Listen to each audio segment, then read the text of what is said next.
खुशी से रहता था। रेवन अपने वाइफ के दिए हुए उसी एंजल की मूर्ति को देखता है और अपनी वाइफ को याद करने लगता है। वहीं दूसरी तरफ हम रेवन के उन्हीं साथियों को देखते हैं।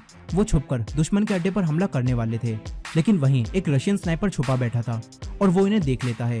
वो इनकी वीडियो रिकॉर्ड करता हुआ एक आदमी को शूट करके मार देता है। थोड़ी देर बाद जब वो लोग वापस लौटकर आते हैं तो इन सबको पता चलता है कि एक स्नाइपर ने इनके एक साथी को मार दिया है। अब ये जानकर ये सब काफी दुखी होते हैं। फिर कुछ दिनों बाद इनका अगला मिशन शुरू हो जाता है। कर्नल रेवन और उसके साथियों को लेकर एक जगह पर जाते हैं। ये लोग पेड़ों के पास बम लगा देते हैं और फिर वहीं छुपकर रशियन सैनिकों के आने का इंतजार करने लगते हैं। फिर कुछ समय बाद कई सारे रशियन सैनिक यहाँ आते हैं। ये लोग उन्हें मारने वाले थे।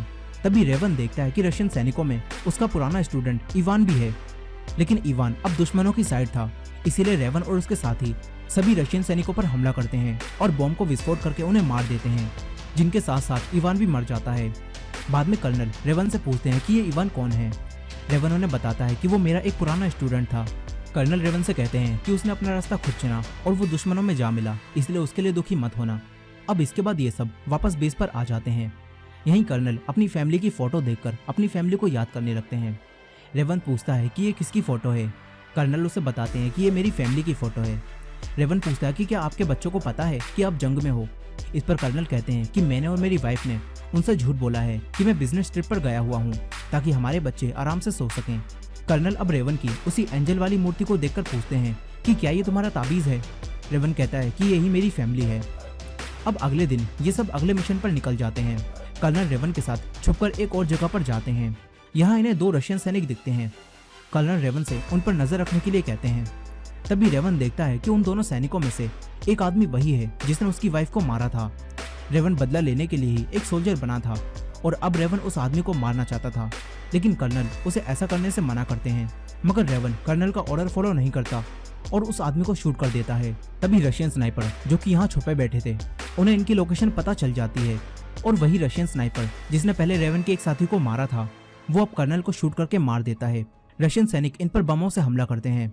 रेवन किसी तरह कर्नल को लेकर वापस अपने बेस पर आ जाता है, लेकिन अब कर्नल मर चुके थे और कर्नल की मौत रेवन की वजह से हुई थी।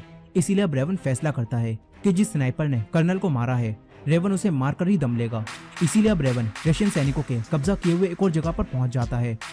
वहां 2 स्नाइपर छुपे बैठे होते हैं। रेवन उन्हें देख लेता है और एक स्नाइपर को मार देता है। तभी उसका दूसरा साथी रेवन को देखकर उस पर गोली चलाता है। रेवन भी उस पर गोली चलाता है, जिससे वो आदमी मर जाता है, मगर रेवन भी जख्मी हो जाता है।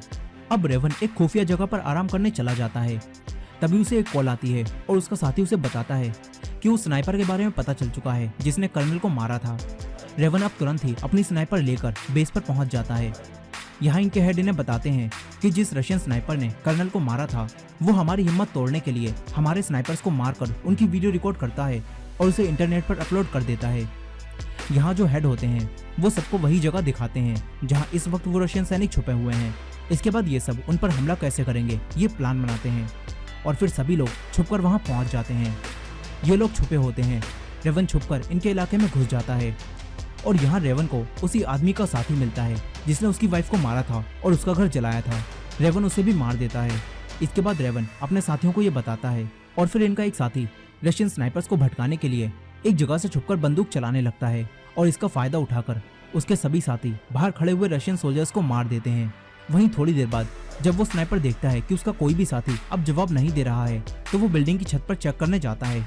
यहीं रेवन भी अब बिल्डिंग में आ चुका था। वहीं वो स्नाइपर छत पर देखता है कि उनका स्नाइपर मारा जा चुका है। यह देखकर वो समझ जाता है कि यूक्रेनियन सोल्जर यहाँ आ चुके हैं। इसलिए अब ये स्नाइपर अपने और साथियों को यहाँ बुला लेता है। इसके बाद वो अपनी पोजीशन पर वापस आ जाता है, लेकिन तभी रेवन ऊपर से आकर उस पर हमला कर देता है और रेवन इस स्नाइपर को भी मार देता है। रेवन इसके बचे हुए एक और साथी की तरफ बॉम्ब फेंकता है, जिससे वो भी मर जाता है। लेकिन अब इस रशियन स्नाइपर के और भी साथी यहाँ आने लगते हैं। उनका लीडर अपने आदमी को बताता है कि हम यहाँ आ चुके हैं, मगर रेवन उन्हें जवाब देता है और उनके लीडर को शूट करके मार देता है। तभी सारे सैनिक घबराकर बाहर आ जाते हैं और इनके बाहर आते ही रेवन के साथी जो कि अब तक यहाँ छुपे बैठे थे, वो इन पर गोलियों की बरसात कर देते हैं। ये सब यहाँ मर जाते हैं और इस तरह रेवन और उसके साथी इस जगह को भी अपने कब्जे में वापस ले लेते हैं। इसके बाद रेवन उसी जगह पर जाता है जहाँ वो पहले अपनी वाइफ के साथ रहता था, लेकिन इस बार उन रास्तों से एक टीचर मैकोला की जगह एक स्नाइपर रेवन गुजर रहा था। रेवन अपनी वाइफ की कब्र पर जाता है और उससे कहता है कि मैंने तुम्हारी मौत का बदला ले लिया है, लेकिन अब मुझे अपने देश के लिए लड़ना है। इसके बाद हम बर्फीली जगह पर ठंड में रेवन को देखते हैं, जो कि अब बन चुका था स्नाइपर द वाइट रेवन। और इसी एंडिंग के साथ ये कहानी यहीं खत्म हो जाती है। सो दोस्तों, ये थी sniper the white raven movie की फुल स्टोरी। आई होप कि आपको ये स्टोरी पसंद आई होगी। वीडियो पसंद आई हो तो वीडियो को लाइक करना मत भूलिएगा।